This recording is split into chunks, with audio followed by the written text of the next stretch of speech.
Albert Cocoyer, bonjour. Bonjour. Tu es syndicaliste CGT Guadeloupe. Oui, c'est GTG, Guadeloupe. CGTG. Ouais. Tu travailles dans les bananeraies. Est-ce que tu peux nous raconter un peu les conditions de travail dans les bananeraies où là on produit les bananes? Ben, c'est vraiment difficile, je dirais même hyper difficile. Ça, on a toujours vécu comme ça, de père en fils. Ça fait longtemps qu'on travaille en Guadeloupe et on a cru que c'était normal. Et depuis le mouvement social Guadeloupe 2009, il y a eu un grand mouvement, des milliers de personnes étaient dans la rue. Et depuis, on a voulu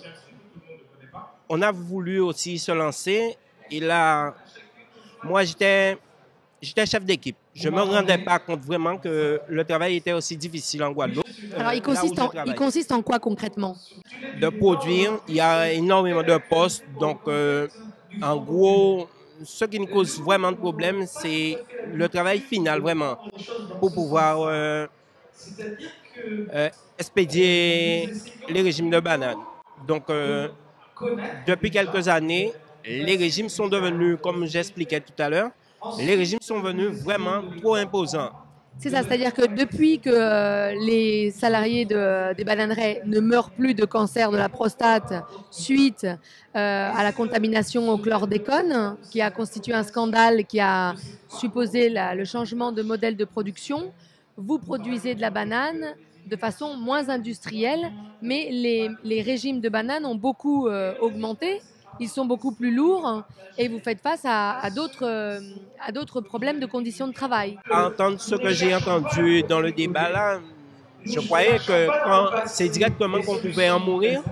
Et là, je me rends compte que même mes enfants, mes petits-enfants risquent de mourir de ce que j'ai vécu dans les bananeraies. Donc, ça, je ne savais pas. Ça fait réfléchir. Voilà. Le risque épidémiologique est grand. Mais vous, actuellement, Albert, vous êtes engagé dans un procès dans votre entreprise à Bois-Debout pour une question de droit de retrait. C'est ça? Le CHSCT a invoqué son droit de retrait. Voilà, pour nous faire entendre, on a voulu le minimum avec la loi. On sait que le droit de retrait, tout de suite, l'inspection du travail, le médecin du travail s'engage. Et là, on aurait pu parler avec le patron, on aurait pu faire comprendre qu'il y a un problème. Et même là, il ne nous a pas suivis.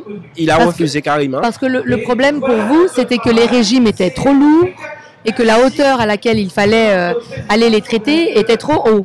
Voilà, on a choisi ces points-là, mais quelque part on s'est trompé parce que ça s'est passé au mois d'octobre. On ne s'est pas trompé, mais les ouvriers ont voulu arrêter au mois d'octobre et le quota des sabbats de boue était déjà fait parce qu'on travaille sur quota.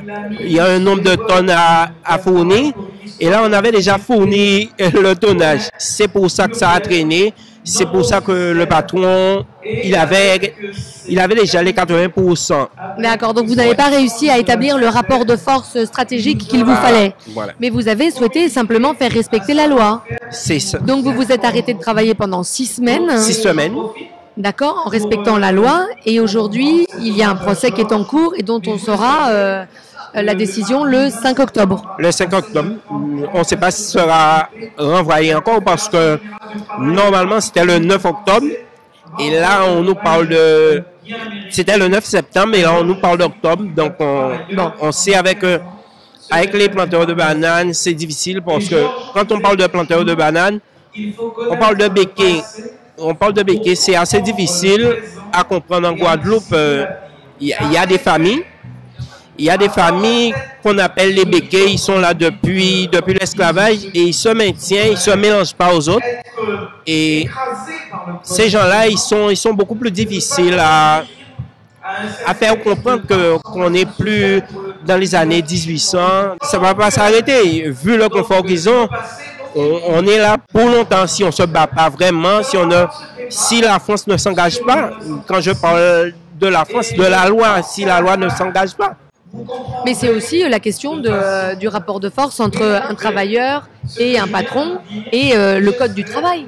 Pour nous, ça devrait être facile parce que quand on comprend que la Guadeloupe expédie sa banane et on n'a pas de convention. Il n'y a pas de convention au Guadeloupe. Et pourtant, on travaille, on est sur le marché européen. Il n'y a même pas de convention. Il n'y a pas de convention collective? Il n'y a pas de convention collective.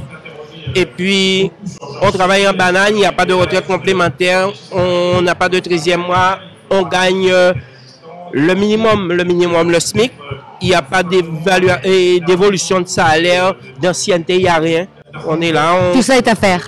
Voilà. Et à la CGTG, alors comment vous faites pour impulser ces changements-là? Mais on se bat tous les jours.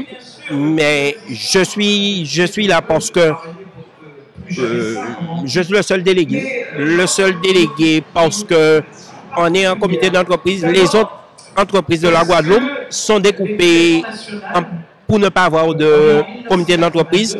Donc, c'est pour ça que c'est moi. Mais le combat se fait avec d'autres entreprises aussi. On essaie... Vous cherchez des convergences avec d'autres syndicats ou... Il y a le seul syndicat, c'est la CGTG. Là, c'est encore plus facile pour nous. Eh bien, en tout cas, merci d'être venu. Okay, Albert, merci. Okay.